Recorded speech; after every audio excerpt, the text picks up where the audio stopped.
It happens so often. Boom! New Lego set.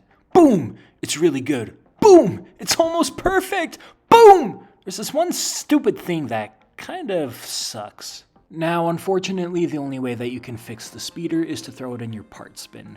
However, that is not always the case. Sometimes a near perfect set just has one small flaw that can actually quite easily be remedied. And so I just wanted to share with you guys 4 of those really simple fixes to 4 really common sets. But make sure that you stick to the end because the final one is so important if you own this set. Starting off here is a set I think most people already considered a 9 out of 10. Perhaps the Trixler's Marauder's only flaws were on the back, and I don't just mean that spinning turret.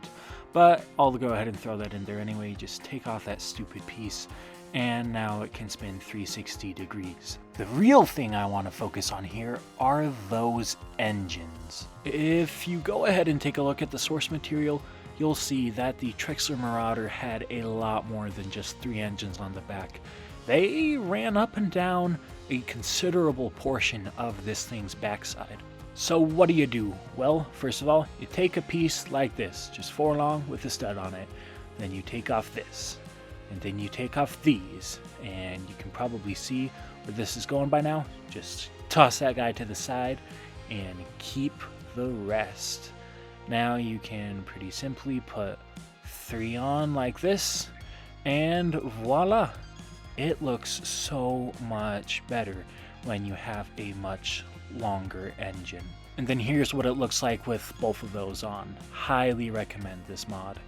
Then perhaps the most modified set of 2020 was the AAT. And I'm not just talking about that top cannon, I'm talking about some other things as well. But while we're at it, if you're insane and haven't modded this yet, let's just go ahead and take a look at how I personally do it. Take that off, take that off, that doesn't work, take that off like that, and then just put the long piece back on, and now it looks like 5 million times better. And if you want to be really cool about it, you can take off that other piece too to make it even shorter and more accurate. However, for me personally, I like to keep that doohickey on, even though it does make it a little bit longer. What I really wanted to take a look at here are these side cannons. If you look at any in-universe material, the top cannon is longer than the bottom cannon, so just flip them upside down and put them back on. I don't get why this even has to be a modification in all honesty. Like, why did LEGO choose to put the short one up top? We may never know, but just fix it, please, for me.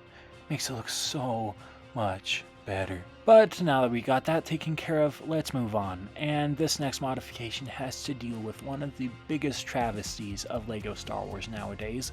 The tragedy of landing gear.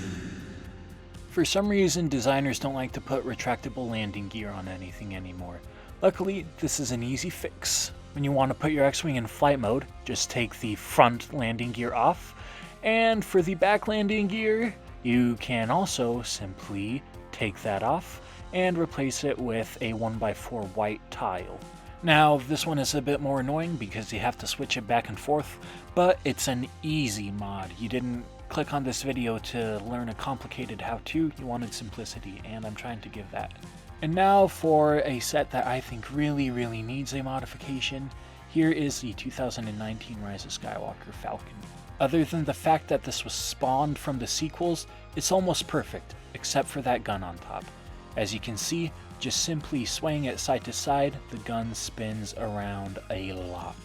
Luckily, fixing this is quite easy, and it makes it so much better.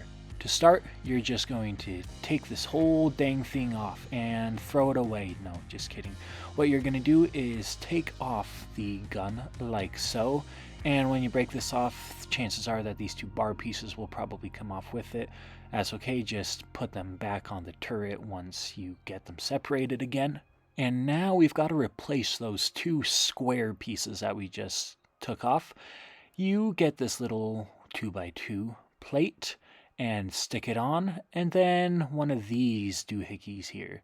and you pop that on the bottom, then you can put it right back where it came from. And now when you put it back on where it came from, you can swoosh the falcon and the gun no longer spins around every which way. However, it does still spin. It's got more friction, and so you can still spin it over the course of play. It just doesn't flop about. Now, if you're wanting a little bit of a bonus, I do have a 5th set for you if you are interested. I have a very important mod to make to the Justifier that is also very easy. This top blaster turret here can be so stressful. It just does not feel very secure. It spins around way too easily. There seems to be no friction holding it on.